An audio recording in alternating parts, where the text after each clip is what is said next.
Sir, hospital में जब आपके योजनाओं की घोषणा हो रही थी निजी खर्चे पर, इस खबर को मैं दिखाया, तुरंत लाखों लोग उसको देखे भी। तो हमारे पर लाख हजारों कमेंट्स आए, कुछ सवाल पूछा जा रहा है कि ये जुमला है, चुनाव का दिन नजदीक आ गया है, तो इस पर आप क्या कहना चाहेंगे? उन लोगों को ये बताइए कि भारत का रिकॉर्ड सबसे मास में वेडिंग कराने वाला रिकॉर्ड मेरे ही पास है।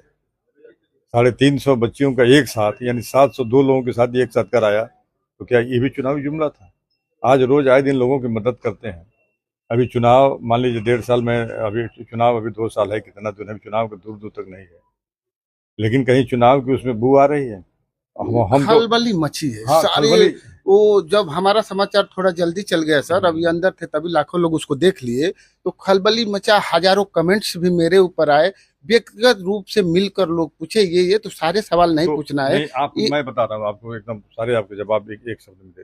देखिए, जितने आप पे सवाल लोग पूछे, आरोप लगाए, ये जुमला है, तो आप धैर्य रखिए 6 महीना। जब 6 महीना में वह बन के, मैं परसों गया और कल वहां से काम शुरू हो गया, और अभी आप देखिए वह 1 सप्ताह के अंदर थोड़ी मौसम जैसे ठीक होगा, वह तीव्र गति से उसका काम शुरू होगा। तो जब वह बन के तैयार हो जाएगा, तो सारे लोगों का जवाब आप ऐसे ही दे दिए।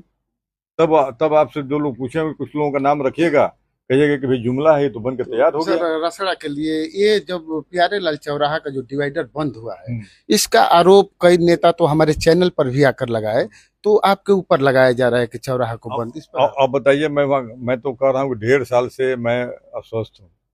लोग कह रहे हैं कि वहाँ शंकर सिंह चौराहा खोलने नहीं दे रहे हैं। अरे बताइए, मैं कब वहाँ लाठी लेके गया कि चौराहा मत खोलिए? मैं तो खोलने के लिए तैयार हूँ। मैं तो यहाँ तक घोषणा कर दिया कि आप हमारे निधि से 20 लाख 25 लाख जितना लेना हो ले लो, चौराहे को डेवलप करो। चौराहा बना के मैंने तो कहा कि डीएम को चिट्ठी भी भेज दिया मैंने। चिट्ठी भी आपको सार्वजनिक हुई थी, मैंने लिख के भेज दिया कि मेरे निधि से लेकर के चौराहे को डेवलप कराइए। और अभी आपसे चूंकि बता रहा हूँ, अभी असेंबली चलेगी, फिर इस बार असेंबली में भी इस बात को उठाऊंगा कि भाई वो हमारा प्यारे लाल चौराहा, क्योंकि हमें जानता हूँ कि वह सड़क नेशनल हाईवे है, तो स्टेट के पास नहीं है, उनका जवाब आएगा। लेकिन फिर भी मैं रिक्वेस्ट करूंगा सरकार से, विधानसभा अध्यक्ष जी से, कि उस चौराहे को डेवलप कराइए, चौराहा का स्वरूप दिलाइए। मैं उठाऊंगा, भले जवाब उनका आएगा कि यह सड़क नेशनल हाईवे में है, भारत सरकार में पड़ती है। तो यहाँ जो लोग आरोप लगा आप रहे हैं, प्रयास में हैं सर कि चौराहा हाँ, बन जाए? मैं पूरे प्रयास में हूँ कि वो चौराहा बन जाए, चौराहा डेवलप हो जाए। यही नहीं, बल्कि मैंने आग्रह किया है माननीय मुख्यमंत्री से, मैं आभारी भी हूँ। और इस साल की कार्य योजना में भी मैंने प्रस्तावित किया है, वहाँ पे फ्लाईओवर भी, जो रेलवे क्रॉसिंग है, उस पे फ्लाईओवर भी बनाने के लिए मैंने आग्रह किया है। अब पूरी संभावना है कि वह फ्लाईओवर कार्य योजना जो है अनुमोदित हो रही है, और वह फ्लाईओवर भी वहाँ बनेगा।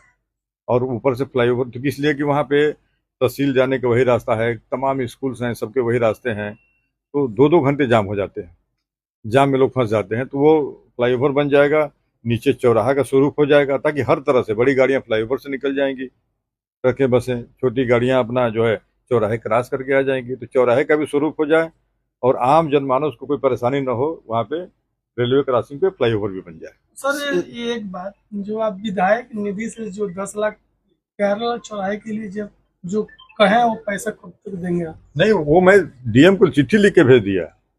वो डिपार्टमेंट जैसे अपना एस्टिमेट बना के देगा, वो तुरंत तो मैंने लिख दिया डीएम साहब को, चिट्ठी भी सार्वजनिक कर दिया कि मेरे निधि से इतना रुपया दे दिया जाए। सर, जनपद के लोग जिस तरह रसड़ा में सारे कार्य, रोड वगैरह, अब तो हॉस्पिटल भी स्वरूप बदल रहा है, मैंने लोगों का सवाल ही पूछा है, तो लोग ऐसा भी कह रहे हैं कि अब जनपद पर भी और भी पिछड़े विधानसभाओं पर भी विधायक जी का ध्यान होने वाला है, तो इस तरह से कुछ है क्या कि? निश्चित रूप से मैं जो भी काम करता हूँ, पूरे जिले को मैंने मानक बना के काम करता हूँ, पूरे पूर्वांचल को लेकर चलता हूँ, कोशिश रहती है मेरी। जिले में जो भी होता है, तो हमारे हम संकीर्ण मानसिकता के नहीं है, छोटी सोच नहीं है। मैं तो भाई, क्योंकि हम जनप्रतिनिधि हैं, तो हमारा फर्ज है कि हम जो भी काम करें पूरे जिले को लाभ हो।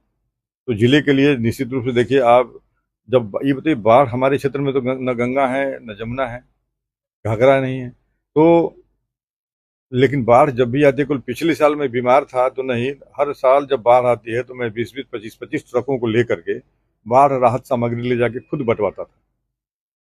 इस बार भी अभी हमारे यहाँ जिले में बाढ़ आई है, तो मैंने अभी सबसे जायजा ले रहा हूँ कि जैसे लोग विस्थापित होंगे, चूंकि मैं फिर वो काम करूंगा। तो हमारे क्षेत्र तो है नहीं, लेकिन उनकी मदद करने के लिए मैंने चूंकि आप बताइए दी तो आप लोगों के कैमरे में रिकॉर्ड होगा।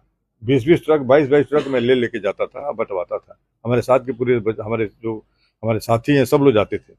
कई बार तो ऐसा हुआ कि हम लोग नाव पर लदवा के लेके जा रहे थे, नाव ऐसा लगा कि नाव कहीं मतलब एक बार ऐसा लगा कि नाव डूबने लगी थी।